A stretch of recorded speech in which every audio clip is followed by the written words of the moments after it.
the family gathering where my grandmother was to announce her final wishes, my cousin stood beside her wheelchair, phone in hand, and read aloud. Grandma has asked me to speak for her. She wants the estate to go to those who stayed loyal, and she wants it noted that Elise abandoned her this past year. 40 relatives nodded sadly at me, and I walked over to my grandmother, knelt down, and asked her one quiet question. And her answer, in front of everyone, proved that the woman standing beside her had been forging her voice for a year. Let me back up. My name is Elise Marchetti. I'm 33 years old, and for 1 year I believed my grandmother had stopped loving me because every message that arrived from her phone told me so. Cold texts, cruel voicemails, a letter in what looked like her hand. Year of a beloved grandmother turning against me, inexplicably, cutting me out of her life, and I'd learn her will. And the entire time, my grandmother had no idea it was happening because she wasn't the one sending the messages. My cousin was.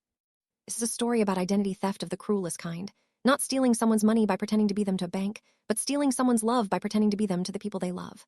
Let me tell you about my grandmother first. Her name is Rosa, and she was the center of my world. My own parents were distant, complicated people, and Rosa had raised me as much as they had summers at her house, her kitchen, her garden, her fierce and total love. She was the one who showed up. And of all her grandchildren, she and I were closest. Everyone knew it, which turned out to be exactly the problem. Rosa was also, by the time this story begins, old and declining. Not gone, her mind was mostly there, but frail, increasingly dependent, her hearing failing, her eyes weak, and crucially baffled by technology. She had a smartphone her family had given her, and she could barely use it. She could answer a call if she caught it in time. She could not text, could not really navigate the phone, could not manage her own digital life. Someone had to help her with it. That someone was my cousin Vanessa. Vanessa had, over the previous couple of years, positioned herself as Rosa's helper. She lived nearby, she visited often, and she'd made herself indispensable, managing Rosa's appointments, her medications, and, fatefully, her phone and her correspondence. To the family, Vanessa was a devoted granddaughter sacrificing her time for Grandma. In reality, Vanessa had made herself the gatekeeper of Rosa's entire ability to communicate with the world. And she used that position to commit something I still find breathtaking in its cruelty. Here is how it unfolded from my side, which is to say, like heartbreak with no explanation. It started with a text from Rosa's phone. I texted Grandma as I always did, knowing Vanessa usually read them to her, something loving and ordinary, and the reply came back cold. Curt, unlike her. I assumed she was tired, but the coldness continued and then it sharpened. Text from Rosa's phone telling me she was disappointed in me, that I only came around when I wanted something, that I'd hurt her. None of it true, none of it like her, but all of it from her number, in the intimate way only family messages me. I was devastated and confused. I called. Vanessa answered, Grandma's resting, she doesn't want to talk right now, a wall every time. When I did occasionally reach Rosa by phone, the calls were strange, brief, Vanessa always nearby, Rosa seeming confused and upset in ways I couldn't parse, the connection always cut short. I'd hang up shattered, certain I'd done something terrible, unable to figure out what. Then came a letter. An actual letter in what looked like Rosa's handwriting, shaky, but hers telling me she needed space, that I'd let her down, that she wasn't sure she wanted me at family events for a while. A letter from my grandmother. Disowning me, gently and devastatingly, for reasons I couldn't understand. And the family fed Vanessa's version, closed around the story. Elise had somehow hurt Grandma, Elise had pulled away, Elise had broken the old woman's heart. Vanessa told everyone, sorrowfully, that she was so sad about the rift and trying to help Grandma through it. I became, over that year, the granddaughter who'd abandoned her dying grandmother. I was frozen out of gatherings, whispered about, grieving a living woman who seemed, by every message I received, to have stopped loving me. I want you to understand what that year did to me. It wasn't like losing money. It was like losing my grandmother while she was still alive, and being told it was my fault, and having no idea why. I replayed every interaction. I wrote her long letters of apology for crimes I couldn't name. I lost sleep, lost weight, spiraled into a grief with no bottom because it had no explanation. That was the genius and the horror of what Vanessa did. She didn't just steal my inheritance, which is what she was really after. She stole my grandmother's love and made me believe I'd thrown it away. Why did she do it? The inheritance at bottom.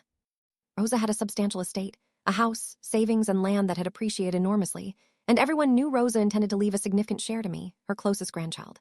Vanessa wanted it redirected to herself, but she couldn't simply forge a will. That's too easily challenged. She did something more patient and more evil. She spent a year manufacturing a rift, using Rosa's own voice, so that when the estate was distributed, there would be a documented, family-witnessed reason I'd been cut out. She was building the story that would make my disinheritance look like Rosa's genuine, wounded choice. Here is how it started to come apart. After a year, there was to be a family gathering where Rosa, frail now, in a wheelchair, would announce her final wishes. Vanessa had orchestrated it, and I almost didn't go because why would I walk into a room to be publicly cut off by a grandmother who seemed to hate me? But something made me go, not strategy, just love. Could not stay away from what might be one of the last times I'd see her, even if she'd stopped loving me. I had to look at her face one more time, and that instinct, pure love, not cleverness, is what saved everything. Because when I walked into that room and actually saw my grandmother in person, for the first time in months, something happened that a year of forged messages could not survive. She lit up. The moment Rosa saw me, her whole frail face opened with joy, and she reached for me with both hands and she said in front of everyone, Elise, my Elise, oh, where have you been, my darling? Why have you stayed away so long? I've missed you so much." The room went still because that is not how a woman greets the granddaughter who abandoned her. And in that instant, kneeling by her wheelchair with her hands gripping mine, I understood. The messages, the letter, the cold calls. My grandmother had no idea. She hadn't sent any of it. She thought I had disappeared. She'd been grieving me the same way I'd been grieving her, and someone had been standing between us for a year, wearing her voice. I looked up at Vanessa, standing there with her phone, her face draining of color. And I made a decision to prove it, then and there, in a way no one could deny. Because I needed more than my grandmother's joy, that could be spun as a confused old woman having a good moment. I needed proof. So I asked her one quiet question, the kind only the real Rosa could answer, the kind that would expose whether the Rosa who'd been messaging me for a year was real. Over that year, Rosa had texted me referencing things, supposedly shared memories, framed as grievances. One of them, a particularly wounding message, had referenced a specific memory. That I'd forgotten, something important between us, a promise, a moment. It had cut deep because it invoked our private world. So I asked my real grandmother about it. I said, "Grandma, do you remember the summer we planted the fig tree? What did you tell me to promise you that day?" It was ours. Real memory, just the two of us.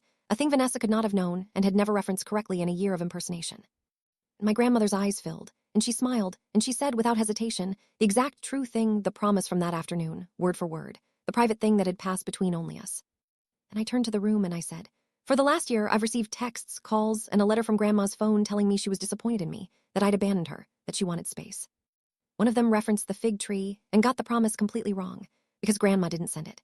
She just told you all the real promise in front of everyone because she's the only person alive who knows it. Someone has been using her phone to send messages in her voice for a year, to build a rift, to cut me out, to make my grandmother and me each believe the other had stopped caring. Grandma, did you ever tell me to stay away? Did you ever send me those messages? And Rosa, bewildered, said, "What messages? I never, Elise, I would never. I thought you forgot about me." I cried. Vanessa said you were too busy for me now. The room turned slowly to Vanessa. Here is what unraveled, and it unraveled completely, because an impersonation this elaborate leaves fingerprints everywhere once someone finally looks. The messages had all come from Rosa's phone, which Vanessa controlled. The letter examined was a forgery of Rosa's shaky hand, and once challenged, a document examiner confirmed it wasn't hers.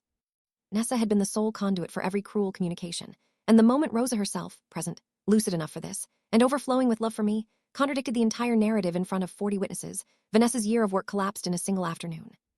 The motive became clear when we looked at what Vanessa had been arranging. She'd been positioning to have Rosa's estate redistributed based on the manufactured rift, and there were draft documents, changes she'd been pushing Rosa toward, signing under the guise of routine paperwork, all designed to cut me out and enlarge Vanessa's share.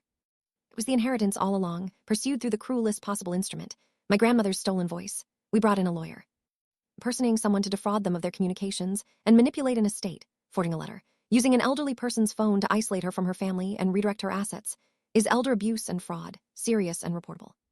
Vanessa's control over Rosa's affairs was stripped immediately and given to a neutral party, then to me with oversight. Any changes she'd engineered were invalidated. And faced with the forged letter, the witness contradiction, and the pattern, Vanessa had no defense at all. Here is how it ended. Rosa lived 2 more years, and I spent every possible day of them with her. The days Vanessa had stolen from us both, reclaimed. When I told Rosa the full truth of what had been done, she wept, not for herself but for me, for the year I'd spent believing she'd stopped loving me. "You thought I sent those things?" she kept saying. "You thought your grandmother said those things to you." It broke her heart that I'd carried that, and it took time to convince her it wasn't her fault, that Vanessa had used her, that she was a victim too. Vanessa faced real consequences. The estate protections, the removal from Rosa's affairs, the family's complete and permanent turning against her once they understood she'd forged their matriarch's voice to rob a grandchild of both her inheritance and her grandmother's love. Whether it went to criminal charges, I'll leave where it landed. The point is she was exposed, stripped of her position, and cast out of the family she'd tried to manipulate. The estate, in the end, honored Rosa's true wishes, the ones she'd always held, before Vanessa started forging new ones, and I received what my grandmother had always meant me to have. But that was the smallest part of it. The largest part was the 2 years. Reclaimed days. The afternoons in her garden, near the fig tree, where I'd sit with my real grandmother and hold the hands that had reached for me across that crowded room. Vanessa had tried to steal our love by impersonating it, and in the end, love was exactly the thing that exposed her. Because I walked into that room not with a plan, but with a broken heart, needing to see my grandmother's face one last time, and my grandmother's face at the sight of me. Told a truth that no forged message could survive. For a year, my cousin wore my grandmother's voice to convince me she'd stopped loving me. She got everything right except the one thing that mattered. She could copy the phone, copy the handwriting, copy the words. She could not copy the way Rosa's face would light up at the sight of me. That was the one message Vanessa could never forge. And it was the only one that turned out to be true.